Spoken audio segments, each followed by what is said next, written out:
Student, आज हम कक्षा 8 में संस्कृत पढ़ेंगे। संस्कृत में आज हम 10वां पाठ पढ़ेंगे, नीति नवनीतम। यह पाठ जो है वो हमारा मनुस्मृति से लिया गया है। इसके श्लोकों का संकलन मनुस्मृति से किया गया है, जो कि सदाचार की दृष्टि से अत्यंत महत्वपूर्ण है। यहाँ माता पिता गुरुजनों को आदर और सेवा से प्रसन्न करने वाले अभिवादनशील मनुष्य को मिलने वाले लाभ की चर्चा की गई है। इसके अतिरिक्त सुख दुख में प्रसन्न रहना, अंतर आत्मा को आनंदित करने वाले कार्य करना और इसके विपरीत कार्यों को त्यागना, सत्य मार्ग का अनुसरण करना और आदि शिष्टाचारों का भी उल्लेख किया गया है। तो इसका सबसे पहला श्लोक देखिए। अभिवादनशीलस्य नित्यम व्रतोपसेविनः चत्वारि तस्य वर्धन्ते आयुर्विद्या यशोबलम्। अभिवादनशीलस्य माने अभिवादन करने वाले के, प्रणाम करने वाले के, नित्यम माने प्रतिदिन, व्रतोपसेविना माने बड़े बूढ़ों की सेवा करना, चत्वारि माने 4, तस्य माने उसके, वर्धन्ते माने बढ़ते हैं। तो यहाँ देखिए इसका अन्वय देखिए पहले। अभिवादनशीलस्य नित्यम व्रतोपसेविनः च तस्य चत्वारि आयुर्विद्या यशः बलम च वर्धन्ते। अभिवादनशीलस्य हमने आपको बताया ही था कि प्रणाम करने वाले व्यक्ति के और हमेशा बड़े बूढ़ों की सेवा करने वाले व्यक्ति की आयु, विद्या, यश और बल, ये 4 चीज़ें अपने आप ही बढ़ती हैं। उसके बाद देखिए अगला श्लोक। यम माता पितरौ कलेशम सहते संभवे नृणाम न तस्य निष्कृति शक्या कर्तुम वर्षशतये अपि। तो इसका जो अन्वय है उसे देख लीजिए पहले। माता पितरौ नृणाम संभवे यम कलेशम सहते तस्य कलेशस्य निष्कृति वर्षशतैरपि न कर्तुम शक्या। तो यहाँ पे यम माने जो, माता पितरौ माने माता पिता के साथ, क्लेशम माने कष्ट, सहते माने सहता है, संभव ही, न तस्य निष्कृति का मतलब है निस्तार या उद्धार, शक्य कर्तुम वर्षशतयपि माने 100 वर्षों में भी। तो यहाँ देखिए मनुष्य के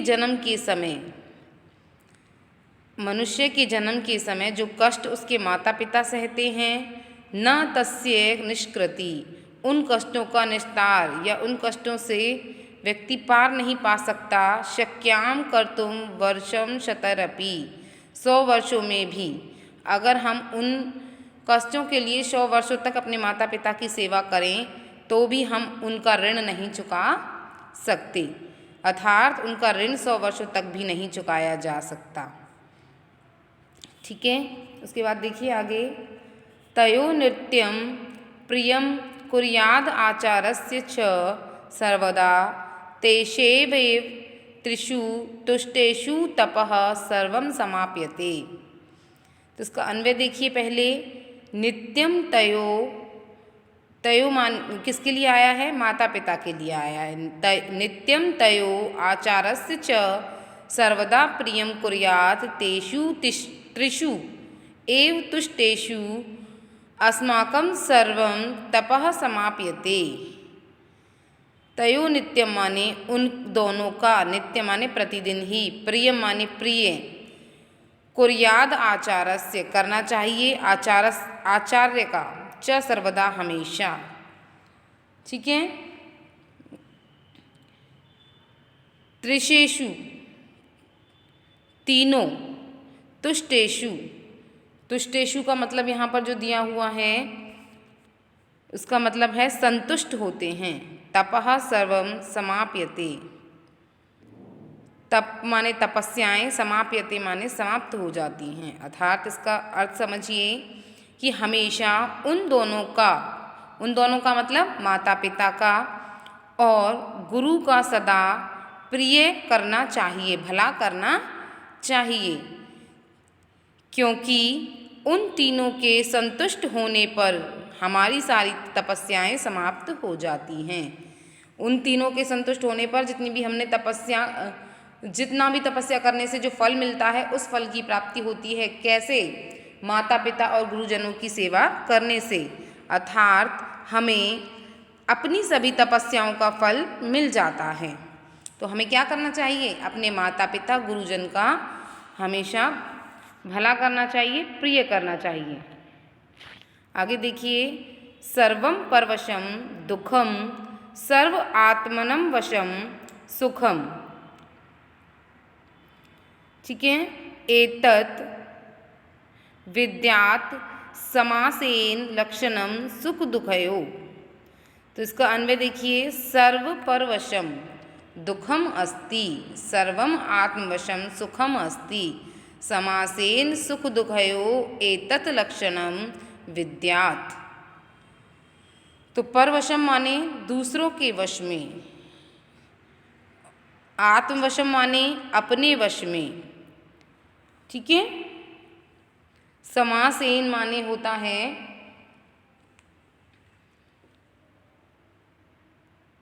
समासेन संक्षिप्त में लक्षणम सुख दुखयो। तो यहाँ देखिए, दूसरों के वश में होने से सब दुखी हो जाते हैं। यदि हम दूसरों के वश में रह के कोई कार्य करेंगे तो हम कैसे रहेंगे? दुखी रहेंगे। और अपने वश में होना सुख की प्राप्ति देता है। मतलब हम जब अपने वश में रहते हैं तो हमें सुख की प्राप्ति होती है। संक्षेप में सुख और दुख का यही लक्षण जानना चाहिए। संक्षेप माने लघु रूप में, छोटे रूप में हमें सुख दुख का यही लक्षण जानना चाहिए कि यदि हम अपने वश में रहेंगे तो सुखी रहेंगे, यदि हम दूसरों के वश में रहेंगे तो दुखी रहेंगे। आगे श्लोक देखिए, यत कर्म कुर्वत अस्य अंतरात्मनं स्यात् परितोष अंतरात्मनं तद प्रयत्नेन कुर्वेत विपरीतम तु वर्जयेत। यहाँ पर देखिए, इसका अन्वय देख लीजिए, यत कर्म कुर्वत अस्य अंतरात्मनं परितोष स्यात् तत् प्रयत्नेन कुर्वेत विपरीतम तु वर्जयेत। तो यहाँ देखिए, यत कर्म जिस कार्य को कुर्वेत करते हुए स्यात् होनी चाहिए परितोष संतुष्ट अंतरात्मनम अंतरात्मा यत प्रयत्नेन उस प्रयत्न को उसे क्या करना चाहिए? प्रयत्न पूर्वक करना चाहिए। विपरीत तु वर्जित माने छोड़ देना चाहिए। तो यहाँ समझ लीजिए हिंदी इसकी, जिस कार्य को करते हुए हमारी अंतरात्मा संतुष्ट हो जाती है उस कार्य को हमें प्रयत्न के साथ करना चाहिए। इसके विपरीत जो कार्य होता है, जिस कार्य से करने में हमें संतुष्टि की प्राप्ति नहीं होती, उस कार्य को हमें छोड़ देना चाहिए। उसके बाद देखिए, दृष्टिपूतम नयसेत पादम वस्त्रपूतम जलम पिबेत सत्यपूतम वदेद्वाचम मनःपूतम समाचरेत। तो इसका अन्वय देखिए, दृष्टिपूतम पादम नयसेत वस्त्रपूतम जलम पिबेत सत्यपूतम वाचम वदेत मनःपूतम समाचरेत। ठीक है, नयसेत माने होता है यहाँ पे रखना चाहिए, पूतम माने पवित्र। ठीक है, तो दृष्टि से पवित्र पैर को क्या करना चाहिए? रखना चाहिए। मतलब हमें अपने पैर जो हैं वो देखकर रखने चाहिए, और जो जल है वो उसे वस्त्र में छानकर ही पीना चाहिए। सत्य से पवित्र वाणी बोलनी चाहिए, जो वाणी सत्य से पवित्र हो, जिसमें सत्य छलकता हो, ऐसी वाणी बोलनी चाहिए। और मन से पवित्र आचरण करना चाहिए, और पवित्र मन से ही आचरण करना चाहिए। इससे क्या होगा? हम अच्छा आचरण करेंगे। उसके बाद देखिए, आपके इस चैप्टर के पार्ट 10 के शब्दार्थ दिए हुए हैं। आपको इस पाठ के शब्दार्थ याद करने हैं और सारे श्लोकों को एक बार फिर से पढ़ना है। धन्यवाद।